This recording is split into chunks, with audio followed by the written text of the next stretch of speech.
جانê civan dabû ku bê ey canê cananim were va şevgeha nîvê şevê ez can bi qurbanim were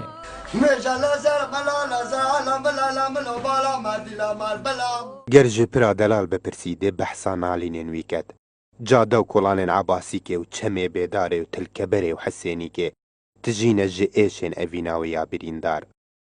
Baxça û seyrangehên Zaxo bi tevnê dûriya hejê kiriya wî hatine xemlandin.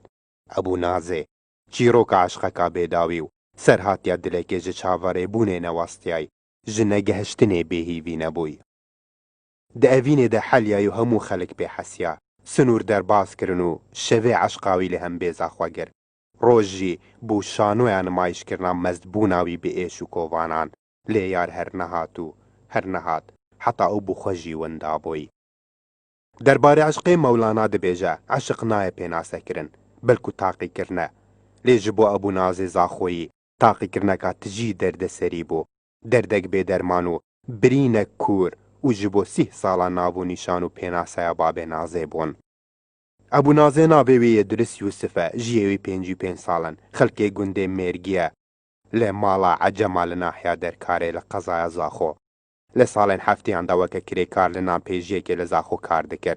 Li sala 1982 heya 1987 weke hosta û xodanê nan pêjiyê berdewam bûye û bi zîrekî û hejêkirina karê xwe bi nav û deng bûye. Li sala 1988 tevnê eşqê li gerdena wî aliya û piştî ku demê 8 salan bû heş kiçikekê dikir bi navê Nazê. Mîna her kesekê din diçe xwazgîniyên wê, lê mala Nazê razî nabin û rêgiriyê dikin du evîndar bigihin êk û şevên zivistana Zaxo di hem bêza hevdûgerin bikin.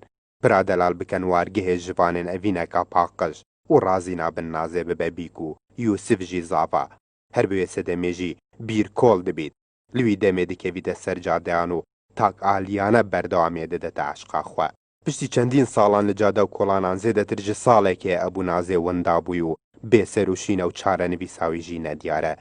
Zêdebarî haydarkirina dezgehên ewlehiyê û aliyên şolejê, lê babê Nazê weke bêjî mîna belgên payîzê digel bayî de çûye.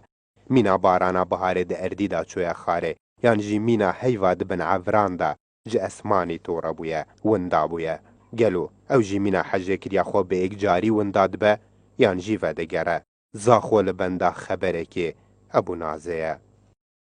از خواب من بالا محمد شلوان دوست کابه از خواب من قد جدت و به آبه بکی افشی مبکه کچی کامالا زاخو که آقه آخ بنی نوازینی بسکتی من کلانه آله